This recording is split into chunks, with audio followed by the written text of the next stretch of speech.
Welcome, my friend. I'm truly feeling so grateful to be spending this time with you. I really value you, your time, and being able to connect with inspiring, passionate early childhood teachers. I'm so passionate about the incredible role that you play in our little learners' lives, because here at Mind Bubbles, we couldn't have a positive impact on the lives of kids without you. So I truly appreciate all that you do and all that you are. And get excited, because over the next hour, I'll be sharing information, ideas, and strategies so that together we can have a big impact on the emotions, behaviours, and ultimately the mental and emotional fitness of our children. And I call it fitness because if we consider our mental and emotional health like a muscle, then exercising it daily will make it strong and create healthy, lifelong habits. If you're anything like the other teachers I speak with around the world, now more than ever before, you're experiencing more challenging behaviours from more children more often. So together, we're going to explore what's behind these big feelings and bigger behaviours and get curious to see how these outbursts can actually be opportunities to help our children thrive. Which is also great news for you, because this can make your day a whole lot easier with less behaviour support and more fun, allowing you to get back to teaching and doing the things you're passionate about and probably what inspired you to get into early education in the first place. So just a little bit about me and the evolution of Mind Bubbles, just so you know a little bit about where all of this info is coming from. I have a background in behavioural psychology and neuroscience, and until the past few years, my entire career has been in social welfare, working with children in trauma response.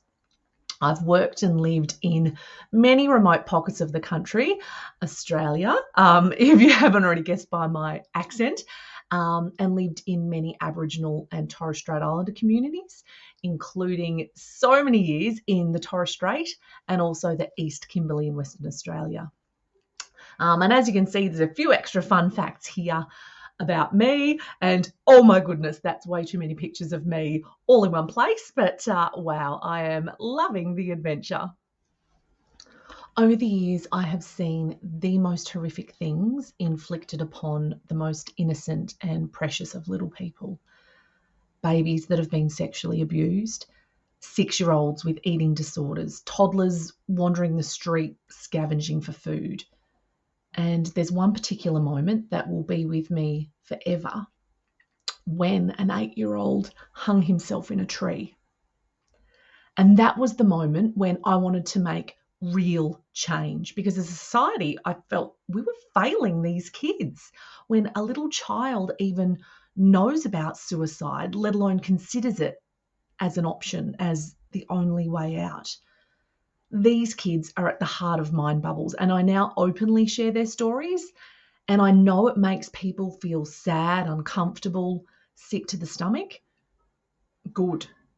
Because together we can now be part of real change, empowering our early learners to ensure that they start school and their entire lives with self-belief, self-love, and self-worth. This is going to help them thrive in their transition to school and beyond, demonstrate positive behaviours and make good choices. Have the confidence to try new things, be brave enough to make mistakes and fail. And it's not just okay, it's amazing, because they'll know that they've given it everything they've got. This eradicates learning-induced anxiety. These skills help them navigate tricky friendships and make them more impervious to bullies, uninspiring teachers who perhaps might not believe in them, and unknowingly provide them with protective behaviours against abuse.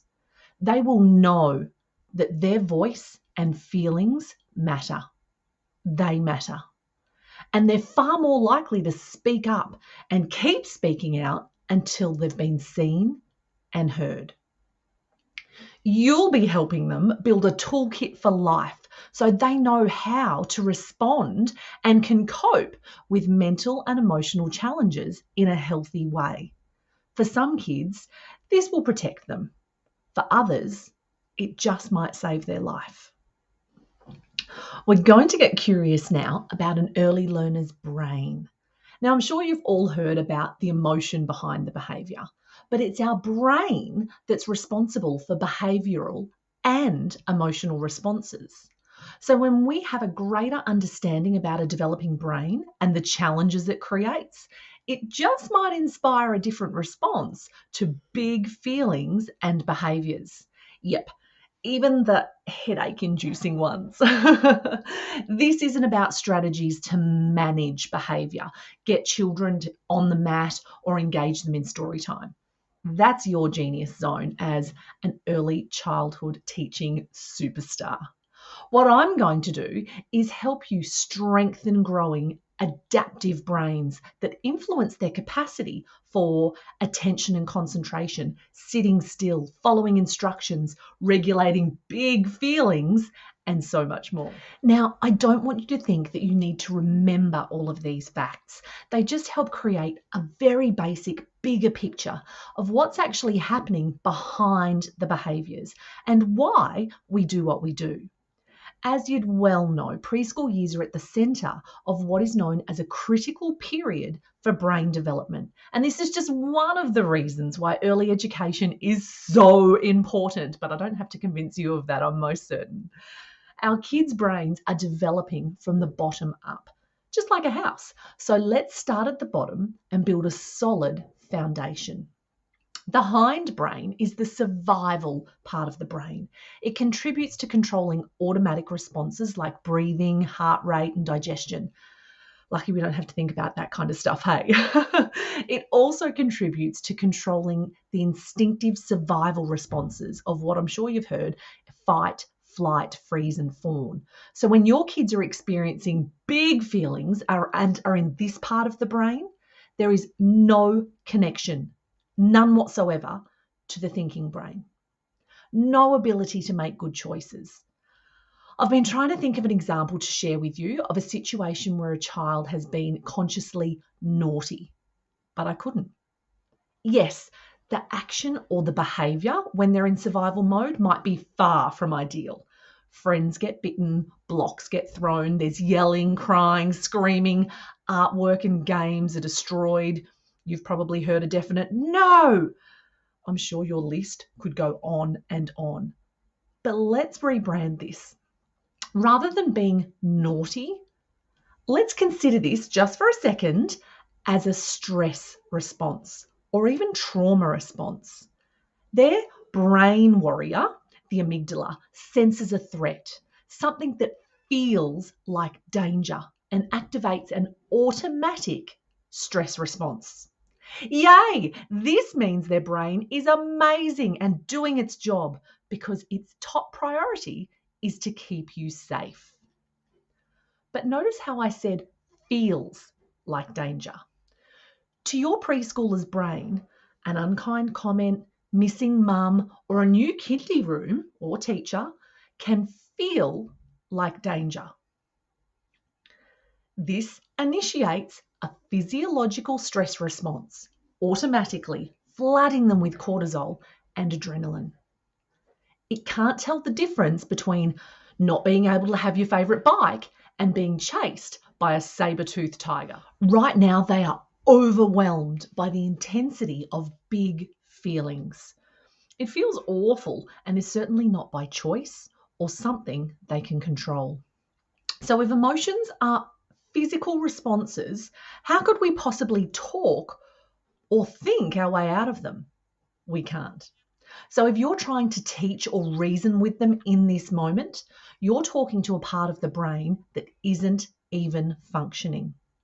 Now's the time for establishing a sense of safety and connecting with your little learner. Honestly, anything else would be a waste of your time and energy and only add to your frustration when you're coming up with the best supportive words ever to achieve nothing.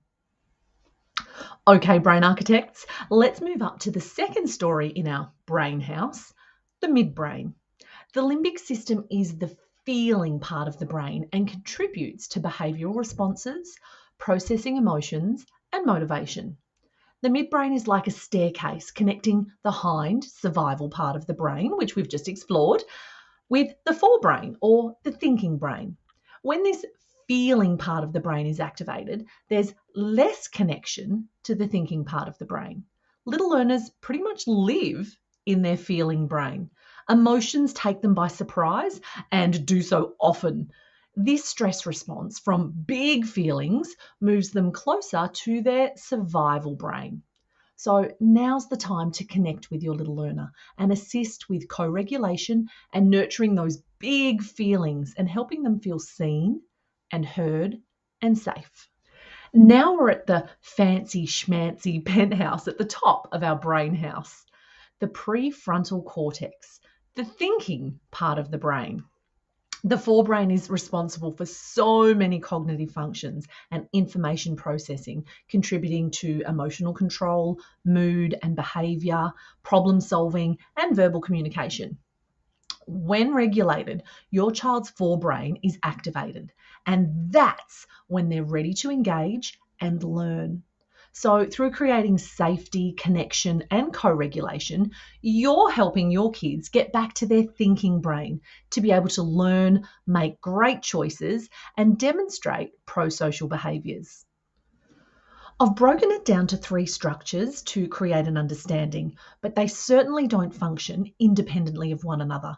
They are interrelated functions working interdependently. But for any healthy, strong brain, safety is the most important thing.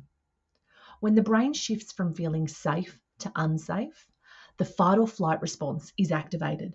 That's when you see screaming, hitting, hurting. This is an instinctive survival response. Although not ideal, it's not intentional and it's not naughty. Connected relationships have a massive impact on creating this sense of safety, restoring a sense of calm, and allowing a growing brain to get back to doing amazing things like learning, empathy, and making more intentional choices. Our brains are adaptive, interdependent, and moldable. You might have heard the term plastic. Through this interconnected network, our brains are continually trying to keep us safe and predict and adapt to future needs, challenges, opportunities, and threats. So connect. Lend them your calm. Lend them your voice to label big feelings, tame the overwhelm, and help their growing brain feel safe. How? One of the quickest, easiest, and most effective strategies in creating neurological calm is our breath. You'll hear me bang on a lot about breath. We teach all of our mind bubbles kiddos around the world that their breath is their superpower. And it's yours too. So practice this alongside them. Lead by example and let them see you using your superpower too. There's a whole biological thing about the vagus nerve and the parasympathetic nervous system, but all you really need to know is that our breath can activate a physiological rest and restore response to calm the body down while also helping to slow down the mind, create a sense of calm, and gain more perspective. Yep, even if you're only 4. It's pretty powerful, hey? But to introduce and to integrate this effectively, it's really important that you all practice this new skill every single day, even several times a day. For these strategies to be accessible in a time of big emotion when there's reduced connection to the thinking brain, we need to practice our strategies when they're having fun, they're calm, engaged, and ready to learn so that they can remember them and use them when they need them most. Because something new can feel scary. They're already in survival mode and feeling unsafe. So we want them to find familiarity, security, and calm in their breath. They'll already know that it feels good. There are so many strategies and activities that you can use to introduce and practice breath work in a fun way. But if it's not fun, why are we doing it? Even something as simple as blowing bubbles and feathers or smelling flowers in the garden is a great way to introduce this concept with our toddlers. For preschoolers, we can expand on this with a variety of resources like Breathe a Rainbow, Wobbly Balloon, or Dragon Breaths, like you can see here. Intentionally and playfully practice these together. It only takes a minute, literally. Maybe have the posters as a reminder in your safe space or calm corner. Or use your genius and follow what they're interested in to adapt any idea into another animal, a racing car, or whatever they love in this moment. And let them see you try too. Be very open and deliberate. It's most empowering for our kids to see that sometimes even big people struggle. We make mistakes and have big feelings and use these strategies to help. What a great way to support your mental wellness amidst a stressful moment and at the same time share it as a learning opportunity for your little learners. Let's head back to our brain for one last look. We've explored building a brain from the bottom up, but what about both sides or hemispheres? Not only are these two sides of the brain anatomically separate, but they also function very differently. Your left brain loves and needs structure and order. It's logical, literal, likes words, and for things to be organised and in order. It loves lists. It even loves that I'm using lots of alls right now. Alliteration is actually a great way to start encouraging little learners' use of their left hemisphere. The right brain, on the other hand, is emotional, non-verbal, communicating through things like facial expressions, tone of voice, gestures, things like that. It's a feeling, an experience. It can be a tantrum. Our kiddos are right hemisphere dominant, and that's another reason why you will see their feelings demonstrated as big, sometimes negative behaviours. Good news is that we can support them by strengthening brain connections and using both sides together, integrated. That's when we start to see self-regulation in action. So we've built this brain house from the bottom up and left to right. Exhausting work, right? Even just listening to it. But that's just one of the reasons why being 3 or 4 is actually really hard work. With a brain that's under massive construction during a critical period, there are heaps of what we would consider simple tasks that we ask of our preschoolers every single day, like sitting still on the mat, listening and following instructions, regulating big feelings, keeping hands and feet to yourself, use your words, or even just concentrating, that actually require different parts of their brain to talk to each other via the brain pathways that we're working on building and strengthening. We can explore and get an understanding of these developing pathways as a roadmap that connects the different parts of their brain that need to talk to each other for our kids to succeed at these simple tasks. As you can probably already imagine, with a brain that's under massive construction, like in image number 1, getting a message from one area to another in a developing brain can be really challenging. It'll get there, but wow, what an exhausting journey. So when you've asked your little learners to sit on the mat and switch on their listening ears and their brain pathways are still underdeveloped, just as they should be at this age, then they end up neurologically fried. And that takes them from their thinking brain to where? That's right, their survival brain. No more learning.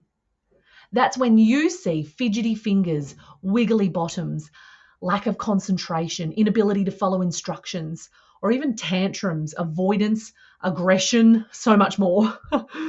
I'm sure you experience it every single day. Right now, your little learners' brains are constantly being wired and rewired more than at any other time in their life, with every single experience that you offer them. No pressure, right? Like anything, growing and strengthening neurons with new skills takes practice. And the more we make a conscious choice to co-regulate, incorporate smart brain breaks, mindful breaths, and move minds to learn, we empower our kids to thrive emotionally, socially, and cognitively. And you're helping them to pave another layer onto their bumpy brain road, like you can see in figure number 2. With enough regular practice, and wow, this works quick, suddenly your kids have a neurological superhighway, like in image number 3, with no traffic jams, potholes, or construction workers to be seen. the message gets delivered within their brain with ease. That's not to say there's not still an occasional fender bender in peak hour traffic, because we all have tough moments, but these will happen less often and have less impact. This might sound overwhelming or unrealistic when you've already got enough to get through every single day, right? I get it. But trust me, it's quick, simple, and the outcomes can be massive. I want to share a quick story with you, and I'll try and make it quick because I'm not very good at that, about a little boy who was 4 at the time. I was approached in desperation late one night by the director of a centre that he'd attended his entire life. His short little life had been filled with trauma, parents in and out of prison, abuse, and he and his twin brother had been bouncing around foster care placements, and this centre was the most consistent home he'd ever had in his entire life. But because of this trauma, his behaviours were escalating and it wasn't safe for the other children or even the teachers. Artworks, games would be destroyed, easels and tables upturned, and most recently, a teacher had been stabbed with scissors. Pretty big stuff. So the director was working with him one-on-one each and every day just to keep everyone safe. And they were facing the tough decision of excluding him. So, of course, I went, oh, my goodness, let's chat first thing in the morning. And I immediately sent her some simple strategies and resources, some of which are in here tonight. And within 2 weeks, she emailed me and she said, Desalie, he's a different kid. He still has some challenging moments, of course, but for the first time, I've seen him play alongside other kids. He engages. I've seen him smile. It had transformed each day for their entire centre. And it gets me all goosebumpy because that just might have changed this little guy's path in life. All because we played our way to helping his brain feel safe and to strengthen brain pathways to support this. It's pretty amazing, right? 2 weeks. And each story that I hear like this, it blows my mind every single time. I'll try not to get distracted with stories right now because I could go on and on. But really, our kids learn best when they are on the move. Wiggly bottoms and fidgety fingers are squirmy for a reason. Our central nervous system, our brain, has a huge impact on the physical, emotional, and learning skills. And movement is what a growing brain craves. With a system that's still under construction, it's developmentally near impossible for early learners to sit still and pay attention. So just maybe, although the wriggliness is distracting, maybe it's an incredibly clever little body intuitively responding to what its brain requires. Interesting, right? So all exercise is great for kids. However, not all movement is created equal. Here at Mind Bubbles, we're about working smarter, not harder. The activities you see here aren't just about wiggling and having fun. They're designed to stimulate the building and connection of brain pathways for specific outcomes like emotional regulation. Because remember how we looked at the bumpy road in the brain map earlier? As with any early learner brain, these connections have not yet fully formed. So if the emotional regulation pathways aren't formed and we're breathing our little hearts out and getting our zen on, how effective can they really be when the message isn't getting delivered effectively? So, and this is where the magic happens, when we move more intentionally, supporting brain development for emotional regulation, eye tracking, bilateral coordination, focus and concentration, expressive and receptive language, and strengthen the midline, proprioceptive and vestibular and sensory processing systems, all in only minutes a day. Just imagine how effective all of the other amazing stuff that you teach every single day will now be. Simple ways to start exploring this might be starting each morning with zoo animals, switching brains on and giving amazing proprioceptive and vestibular stimulation. You can also take advantage of transitions from outside to inside play, meal times, rest times, whatever that might be. Something as simple as rolling, down on the ground like a sausage roll, can actually activate the brain for focus and concentration. It offers incredible proprioceptive and vestibular input, midline and sensory development, and is also just a fun distraction from previous activities, and it's a definite giggle starter. So if you're going to head somewhere anyway, rather than herd cats, why not move smart, have fun, and roll on in? Smart brain breaks don't only support effective transitions, but they're also really helpful when a child or a collective group become disengaged from learning and start to get wiggly, maybe before meals, mat time, or whenever they're expected to sit still for a period of time. And also don't forget to share it with your families, especially if you observe a particular child getting a positive outcome, to become part of their daily routine, to use at home when they wake up, before kindy, when they get home, or before bed, so they can start the day great. I've received feedback from countless teachers using Fitball Hug, for example, as a shared strategy with families to offer consistent support, especially for separation anxiety. By doing this at home in the morning, it can relieve building worries at a neurological level. So we're getting them out of their survival brain and setting them up for a great morning. And kids quickly learn the sensations that are calming, and this is a great step towards self-regulation. Then, upon arriving at kindy, they have a task. Bye to their special person and off with their teacher to roll. Once again, calming the brain and offering the opportunity for a connected moment, to feel safe, to intentionally set up for a great day in only minutes, rather than 15 minutes or however long of tears and distress. At the right time, a smart brain break can regulate emotions, offer sensory input, relieve frustration, and even avert meltdowns. One more little story. Oh my goodness, I love my stories. My mind bubbles kiddos are amazing. I was working one-on-one with a 5-year-old little boy who is ASD level 3 and non-verbal, despite seeing a speechy since he was 2. He would say no, mum, and a very loud and clear F-bomb, always at the most inopportune times, I'm most certain. So anyways, we started playing together once a week, focusing on movements to strengthen expressive language and emotional regulation.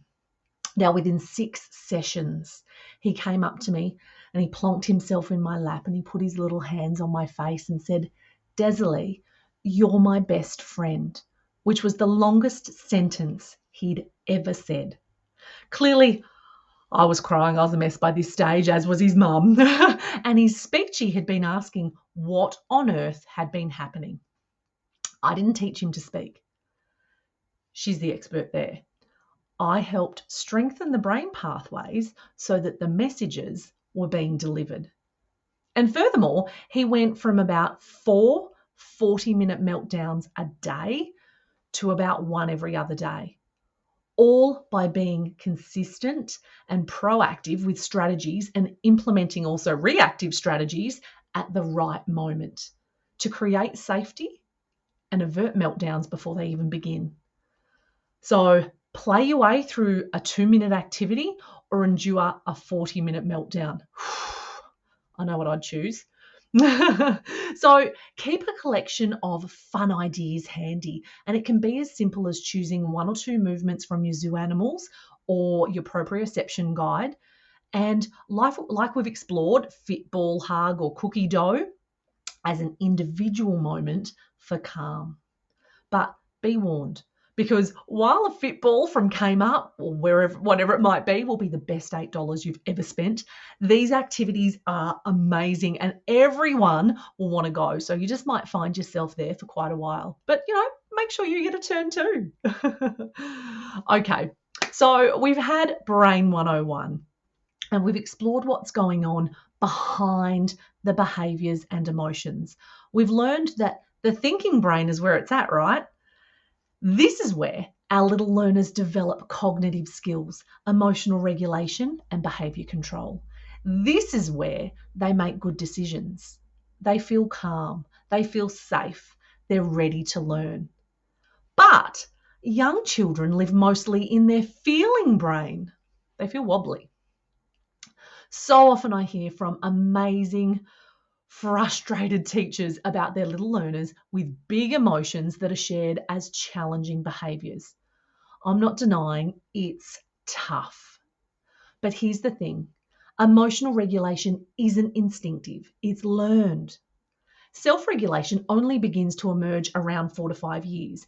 And buckle up for this one, true self regulation isn't fully established until our mid 20s. Oh, so what now? Well, this is the opportunity for us. They're trusted big people to listen to those emotions, to speak to those emotions. It's a time to connect, co-regulate, and share in our calm.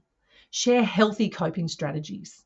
We help them learn to self-regulate and give them strategies for life. So go to the crying child. Help our little learners co-regulate. Nurture emotional intelligence by helping them name those big feelings, recognize those feelings in their body. Give them the tools so that they can restore calm and return to safety. Now is your opportunity to be the teacher, the safe, trusted big person who sees beyond the behaviour and listens to the emotions. Then I promise they'll be capable of great listening ears to listen to you. So let's get curious about these emotions, which often surprise and hijack our early learners. Let's start by obliterating the stigma and the shame that is being passed from generation to generation about feelings. The one where boys don't cry or stop being a sook, you're fine, don't be scared.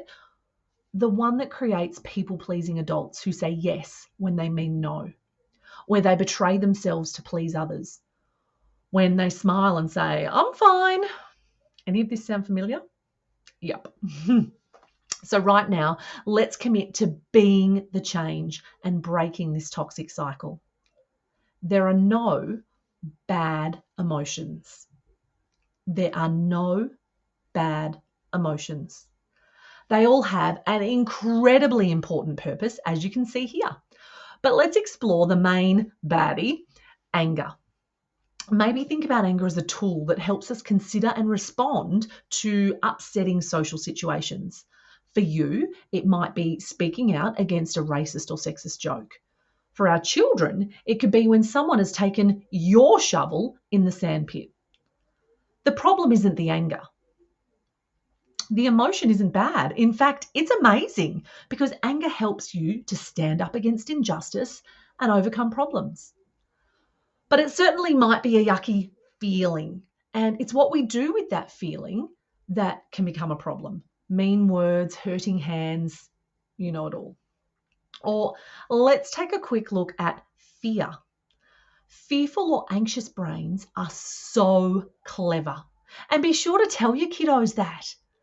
Wow, your brain is amazing because it's trying to keep you safe. An anxious or fearful brain, however, will be telling them a deficiency story, that they aren't brave enough or they aren't strong enough. The brain can't always tell the difference between things that are scary safe, like learning something new or a new kindy room or teacher, and things that are scary dangerous, so things that are truly unsafe.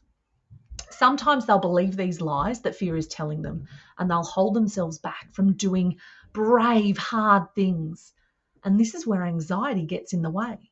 But it's also where we can help them discover what they're truly capable of by supporting them forward lovingly, gently, and with small, brave steps, and making their courage muscle strong with every brave thing they try. And one more bad feeling, sadness.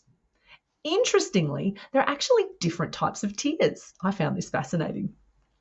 Emotional tears, which I'm sure you often see from your children, actually flush stress hormones and other toxins out of our system. Wow, right? Crying releases feel-good chemicals that help ease both physical and emotional pain. It's one of the body's ways to literally reduce stress. So, from the perspective of the attachment theory, crying is viewed as an appeal for the presence and attention of a caregiver. So, crying helps us connect with the people we care about and the people who care about us. So, sadness and crying, they promote empathy and pro-social behaviour. It stimulates caregiving and protective responses from others and social bonding. Sounds like a fabulous, meaningful emotion to me. So why would we ever want to shut that opportunity down? But something, interestingly, that I'm often asked about is crocodile tears. Firstly, all behaviour is communication. It's a signal for help, and it's not manipulation. They might be trying to communicate a feeling to us that they can't put into words yet, which is really typical for our kids. In any case, they're seeking the help and comfort that you, their trusted big person, would usually give with genuine tears. So they pretend to cry to get our attention, to connect and regain a sense of security and safety when they're feeling wobbly. While there are definitely boundaries around behaviours because, hey, we need to keep everybody safe, let there be no limits on thoughts and feelings. Let's normalise all feelings. Let's share with our children that we all have big feelings sometimes, that even big people feel sad, scared, lonely, and angry sometimes. Let these feelings visit, let them be felt, and let them go again. Because if we never let our little learners experience all of their emotions, when they're overwhelmed by a surprise, big feeling, there won't be the assurance that it will pass. And that is scary. When we support them in experiencing all of their emotions, they can learn that these big, scary feelings are just visiting. It's temporary. Then those feelings lose some of their power and become a whole lot less overwhelming. Just for interest's sake, research has proven that an emotion technically lasts for 90 seconds. Yep, that's it. That's all it takes to identify an emotion and allow it to dissipate. That's why we need to practice healthy coping strategies to allow the emotion to leave rather than hold on to a feeling. It's not us. We're not angry people. We're just feeling an angry moment. And it's just a moment. So think about those days when we hold on to a bad mood. Regulation isn't about getting rid of yucky feelings. It's the ability to be with an uncomfortable feeling and still be okay. Because self-regulation is a learned skill. Let's teach it. Before our kiddos can effectively regulate their own emotions, they need the process modeled to them. This is co-regulation. It's you demonstrating healthy strategies and sharing your calm with the child who is overwhelmed by big feelings. But how do you actually share your calm? Well, it's achieved through the mirror neuron system, in our brain, which is a group of specialized neurons that, when activated, mirror the actions and behavior of others. So you're enabling them to literally mirror your calm brain using your own regulation to balance their emotional state. Pretty cool, right? For long-term benefits and effective results, you should be practicing co-regulation often. Remember when we looked at paving the brain roadmap?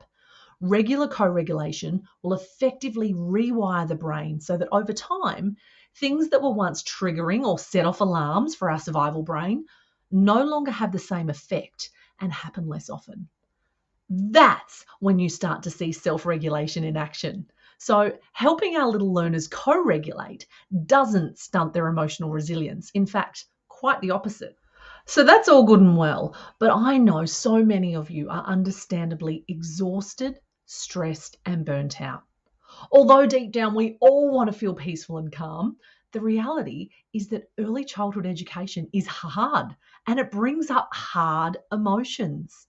Aiming to stay consistently calm so that our kids can be calm is an absolutely unrealistic expectation. So perhaps our kids need us to be authentic over calm. Because if we attempt to put on a mask of calm on top when we're, I'm okay, it's really confusing for our kids because as we've just explored, they get the true message straight from our nervous system. So don't fake it.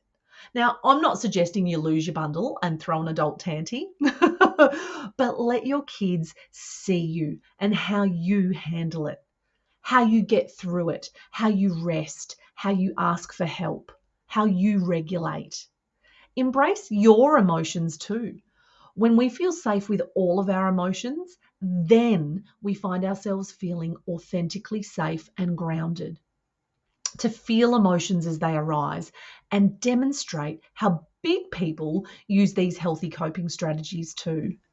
This is true regulation. Calm will arise naturally when we feel safe, regardless of the big feelings of frustration, stress, anger, exhaustion, whatever it might be that you're feeling in that moment.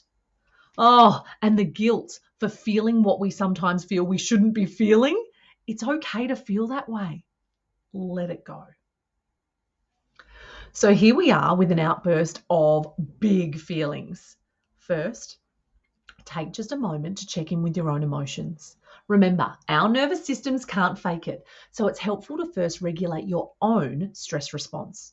Your frustration is totally valid, but take a few deep breaths or whatever it is that you need to restore your calm.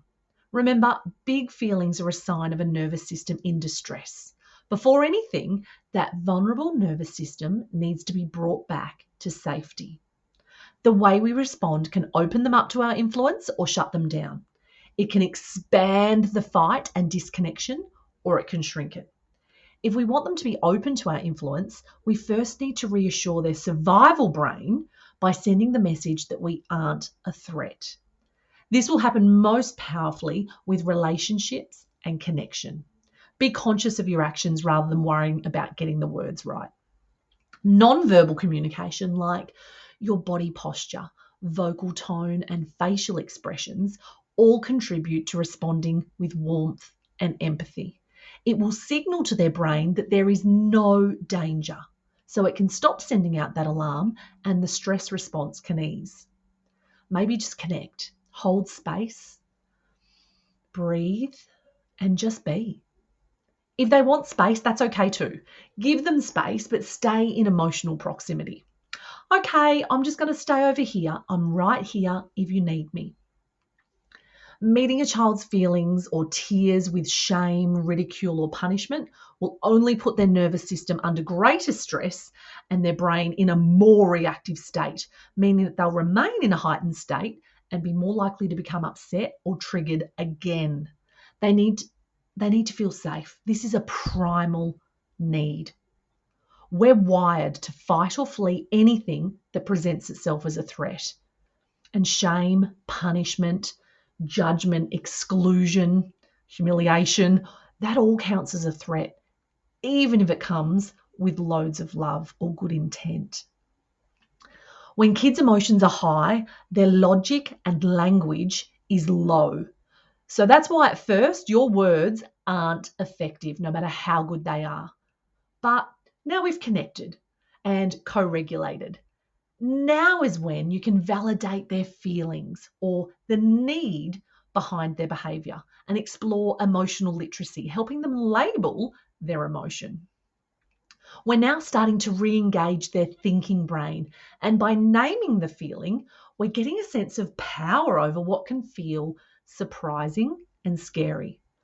Labeling fear, anger, and other painful emotions reduces their intensity. Say out loud what your emotion is that you're experiencing, because this can also create some distance from it. The wrong coloured pencil, the sand in their shoe, the book that they didn't want to read, it's all a big deal to them, and the feelings are very real. And remember, you won't get it right 100% of the time, and that's okay.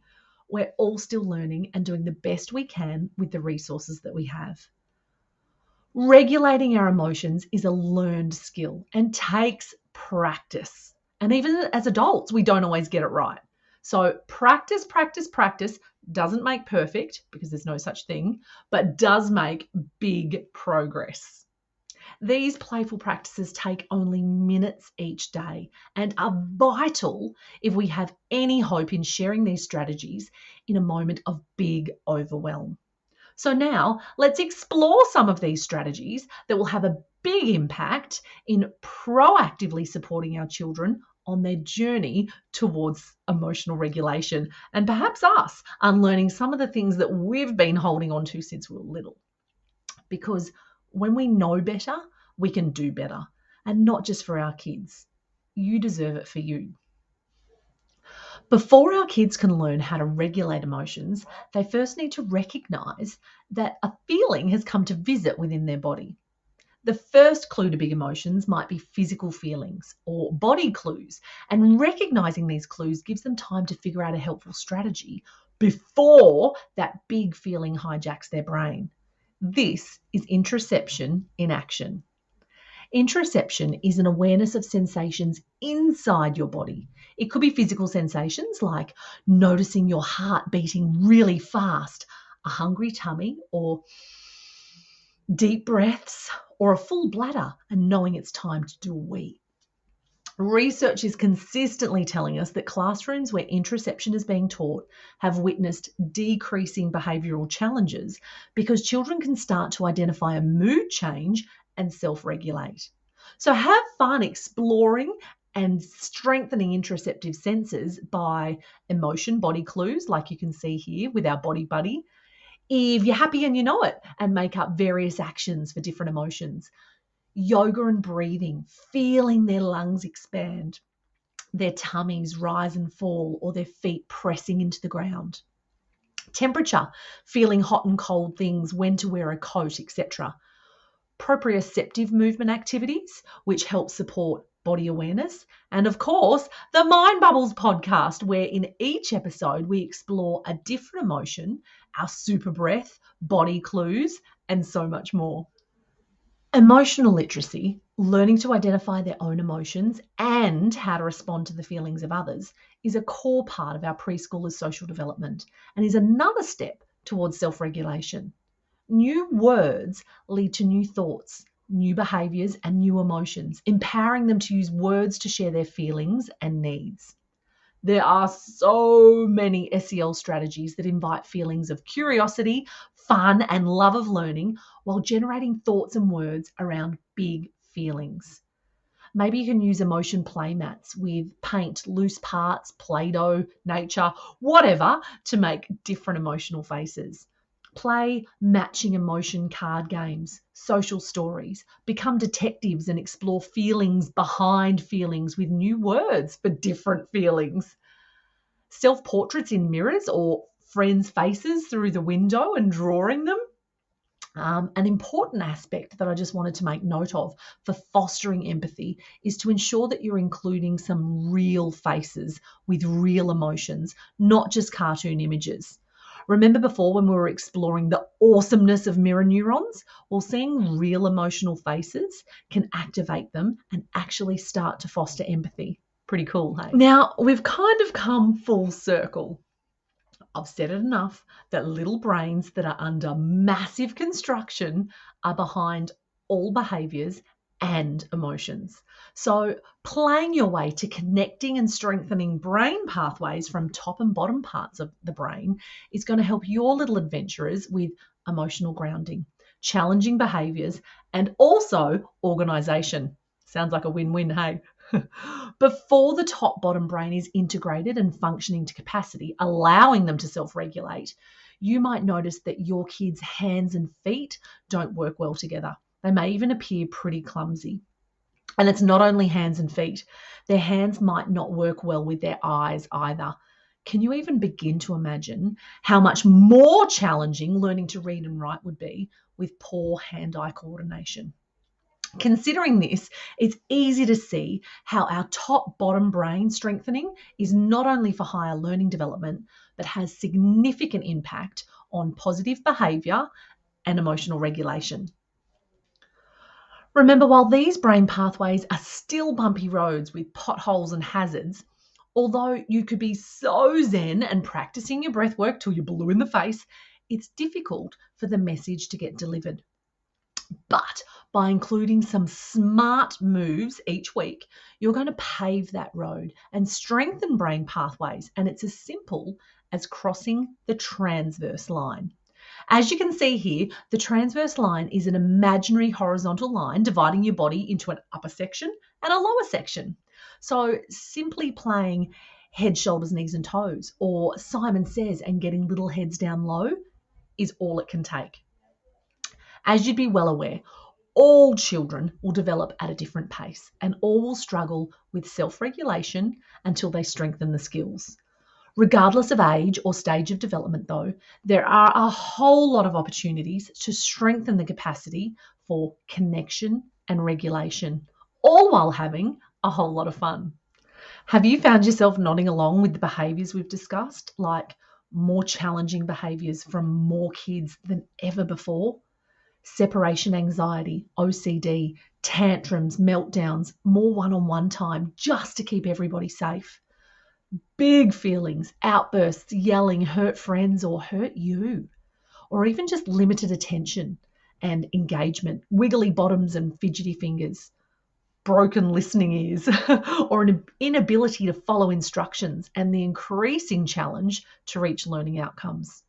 Now, thanks to the last few years, we've added trauma to the mix, which your little learners have also experienced. And for them, it's at least half their entire life. As we've explored, children who are in survival mode communicate their stress response through behaviour that's aggressive, rude, uncooperative, inattentive, and more. They respond to it in ways that tests your patience and pushes you to the limit. I'm hearing daily from amazing teachers and directors who are struggling with this very thing, but feel too overwhelmed to even begin to know where or how to start recovering. I want to remind you right now that you're a great teacher. You're still a great teacher, even if you feel overwhelmed and exhausted, maybe even cynical, frustrated and unfulfilled. Maybe you have compassion fatigue and you feel like you've lost that loving feeling. You don't enjoy teaching like you did before, or maybe you've even considered leaving the industry. These pressures can put chronic stress on the greatest teachers each and every day. And I want to take this moment to say, no, you are not failing. You're actually making the most incredible effort and you're not alone. But now I've got your back. Together, we can play our way to reducing challenging behaviours, calm big feelings, master self-regulation, and nurture emotional intelligence, which means fewer outbursts, less one-on-one time, and more engaged kids who can express with words, play kindly, and are ready to learn and make great choices. We can easily nurture growth mindset, social emotional learning, and build them a mental and emotional wellness toolkit that they can use for life, bolstering their resilience. Increase school readiness and reach learning outcomes more easily by increasing their capacity to sit still, focus, follow multi-step instructions, and problem solve. But by moving more and with less time on the mat. And just like so many of our children and teachers, experience immediate changes in those children who need it most and transform your entire group, even centre, in as little as 10 weeks. Easily, quickly, and with a whole lot of support for you and your amazing little learners. How? The Mind Bubbles podcast launched at number 3 globally in education for kids and is in over 81 countries around the world. So just imagine my excitement to introduce that Mind Bubbles TV is now coming to your centre. At the touch of a button, your entire centre will have access to experts in your pocket. Connect and have fun alongside your little learners as together you move your way through daily Mind Bubbles TV episodes, exploring emotional literacy. Get curious about body clues, practice regulatory tools like our magic breath, positive self-talk, and have fun with neurodevelopmental exercises, becoming part of your daily ritual for mental and emotional health, regulation, and proactive behaviour support, all while having a whole lot of fun. And all you have to do is hit play. You'll also have access to corresponding weekly resources, podcasts, connected conversation prompts, and regulatory strategies to share with families, along with SEL resources, including art and science linked to emotional literacy and mental wellness, and very simply integrated into zones of regulation if that's something you're already doing. As a kindy teacher or lead educator for your centre, you'll receive individual support with monthly one-on-one mentoring on how your entire team can best integrate previously learned tools organically into their curriculum, reflect, support challenging behaviours, and more. This is your time. As part of your membership, there are lead educator network meetings, monthly professional development opportunities for your entire centre, and an online community within our very own app to share ideas, strategies and wins, along with accessing support for more challenging behaviours as they arise, how-to videos, regressions, and so much more. The possibilities are truly endless. So if you and your centre are excited about the opportunity to be a trailblazer in early education and intervention support, join us, and together we can be industry leaders. This is a personalised mentor program supporting your team in best practice for your little learners, so spaces are very limited. As you can tell, I love to chat. So truly reach out on socials, emails, call today to learn more and get a goodie bag of resources that we can explore together too. I truly hope that our time together has sparked some curiosity and stoked your passion. I am truly so excited to connect with you all again soon to better support you and your incredible little learners. Stay amazing.